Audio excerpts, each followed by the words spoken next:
Hello again.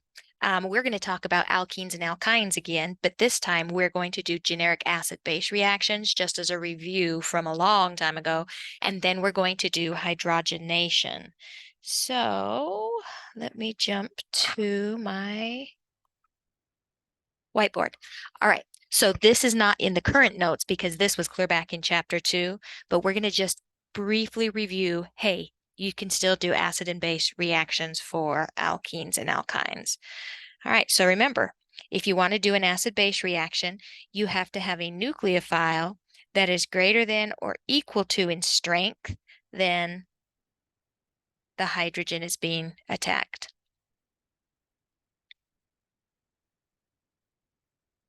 So for alkenes,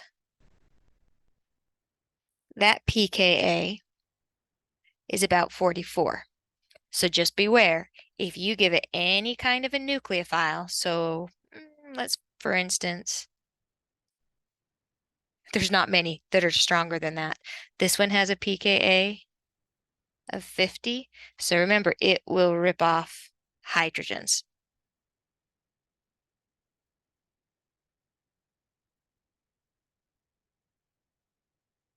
Now, of course, pKa of 44, that's not going to happen very often. But when you're dealing with alkynes, it can happen more often. So if you ever have a terminal alkyne, okay, so beware. If you ever have a terminal alkyne, you have to watch out for an acid-base reaction because this has a pKa of around 25. So anything that is larger than or equal to that will come and rip that off. And oftentimes we get so involved in looking at the pi bonds for reactivity that we forget to look that alkynes actually have a pretty acidic acid. So anybody else, like who?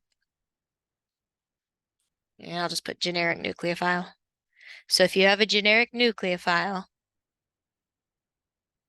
that's greater than or equal to 25, it's going to rip off the hydrogen.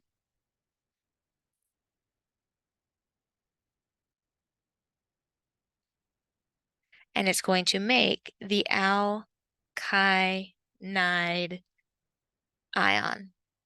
And remember a long time ago, I talked about this being a special one because it's linear.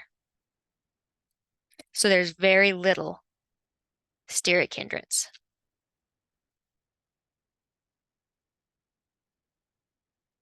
Very little sterics. And so it's a pretty good nucleophile. More so than you would expect coming from an alkyne. All right, so there's just the generic. Please don't forget that alkenes and alkynes can still have hydrogens ripped off of them. All right, now let's jump to the notes. We're going to go down the list on the reference sheet, and we are going to do hydrogenation. And on the last video, it cut me off. I got interrupted. So let's start that again. All right, so for hydrogenation, hydrogenation means add hydrogens.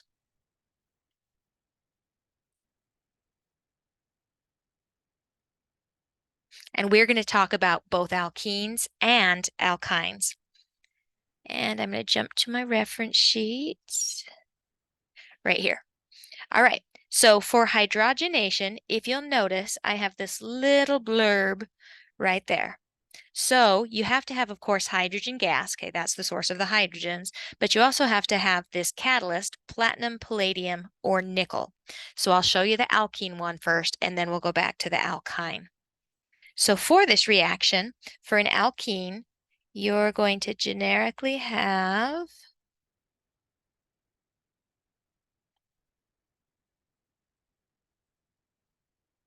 hydrogen gas and then some kind of catalyst. Okay. Now, in this case, I talked about syn addition versus anti-addition. In this case, it is always going to be syn addition.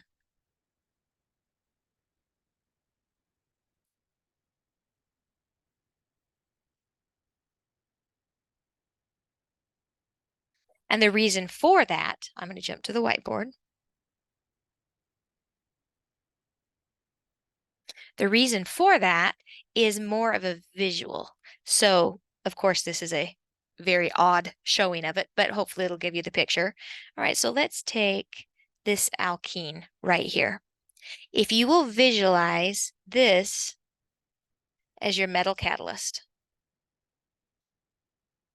okay, the alkene, one visual is the alkene can come and stick on it.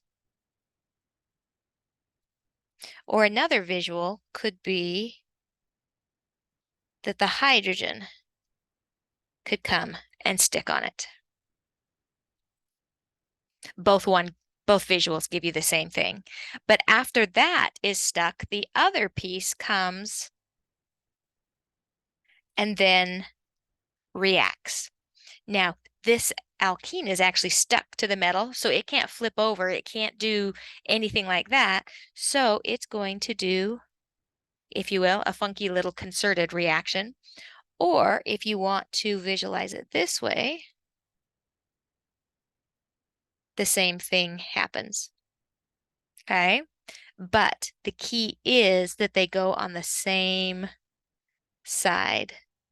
And so that's called syn addition. That's called syn addition. All right, back to the notes. Now, the alkynes, of course, need just a little bit extra.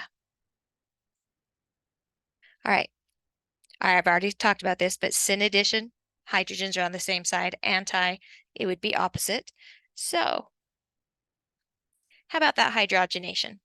Okay, if you want to use an alkene, okay, use 1 molar equivalent of hydrogen gas. Ha ha ha. There is no way that you're going to be able to get just 1 mole of hydrogen gas in there. We pretend when we put them on the board that you can do that, but that's just not realistic. But you can do that. Okay, then you have to have some kind of a catalyst. You have to have some kind of a catalyst. And hold on, these are notes for the alkynes, not the alkenes. Oh, because I already went over those. Well, let's go. All right, let's look at an unsymmetrical alkene. And really, there's not a mechanism that you can do here. Okay, I have an alkene, I have hydrogen, and I have platinum. So we're going to recognize this as hydrogenation.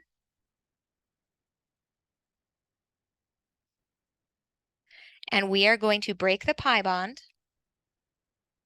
And we are going to put the hydrogens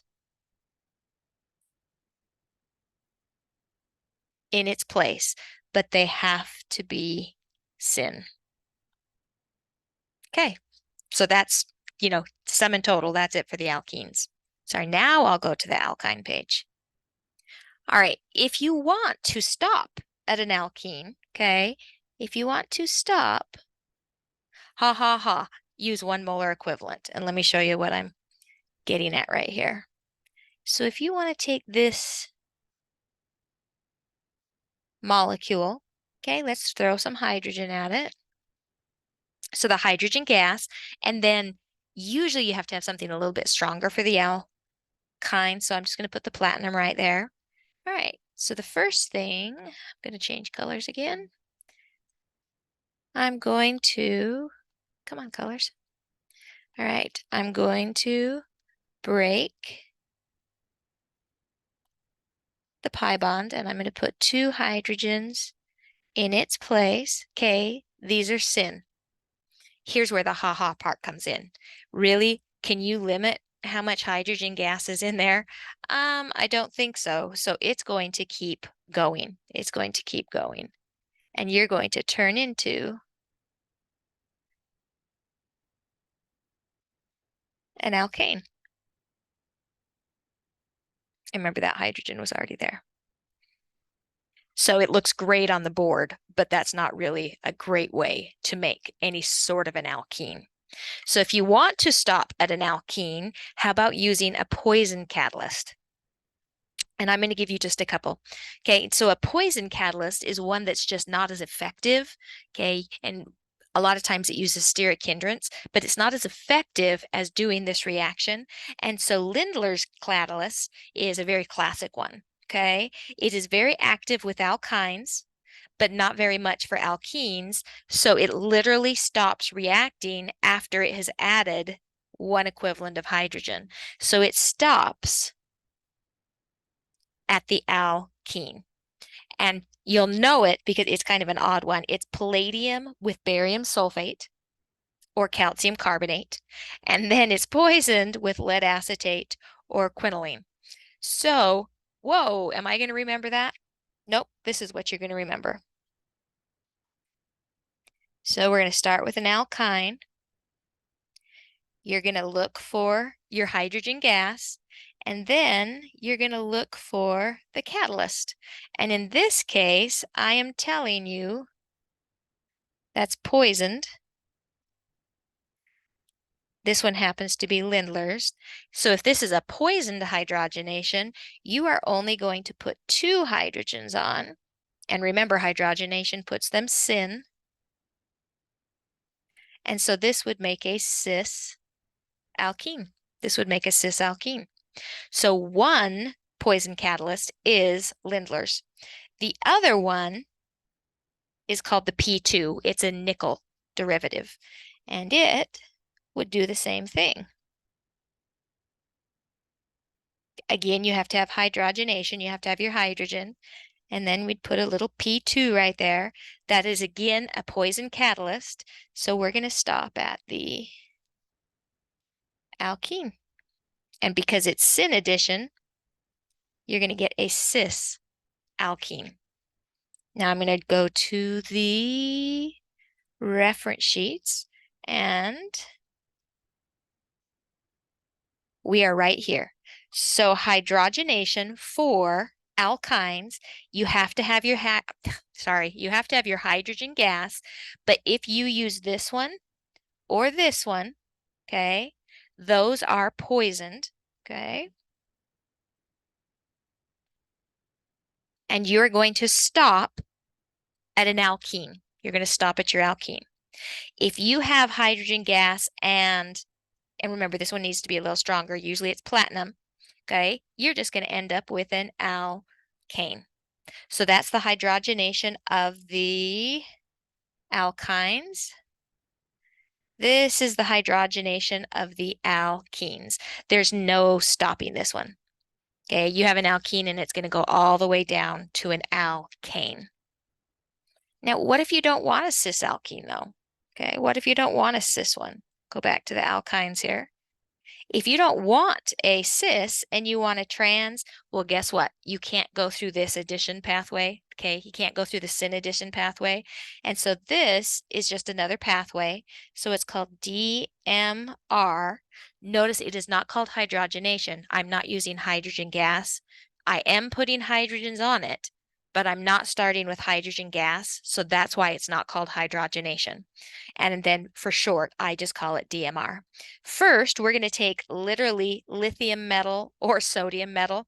Yeah, you can see where this is going. It's a very, very tough reaction. And it's going to be in ammonia or some kind of an amine, and it's going to be very cold. Okay, this is a radical reaction. And remember, radicals are when the bond splits and one electron goes to each. So we're not going to do a mechanism, but it's a radical mechanism. And then this just protonates at the end. Okay, so that's what those pieces are explained. I'm going to go back to the notes right here. So if you want anti-addition, okay, or if you want a transalkene, we're going to do dissolving metal reactions. So lithium or sodium in liquid ammonia or an amine like ethylamine at low temps. And I'm not going to show it, but we're just going to do this.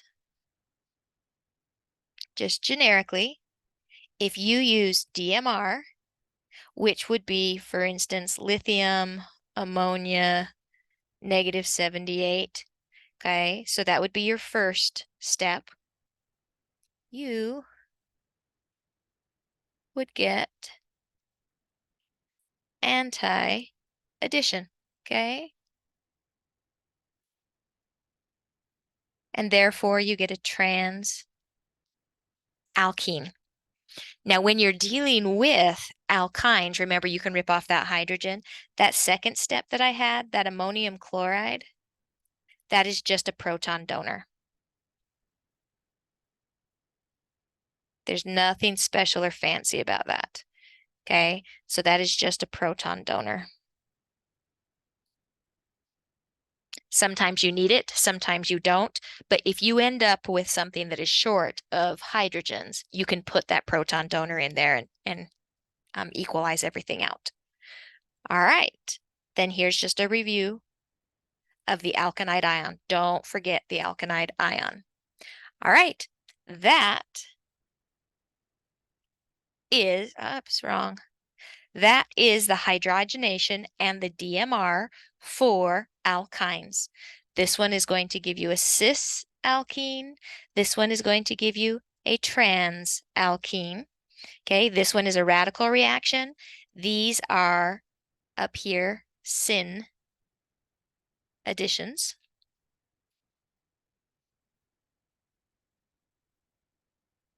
And the same thing for alkenes. It is syn addition, but it's much simpler. You go from an alkene to an alkane.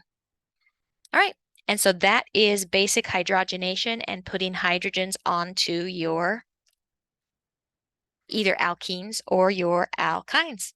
All right, so that ends this lecture, and I'll go ahead and get started on the next one.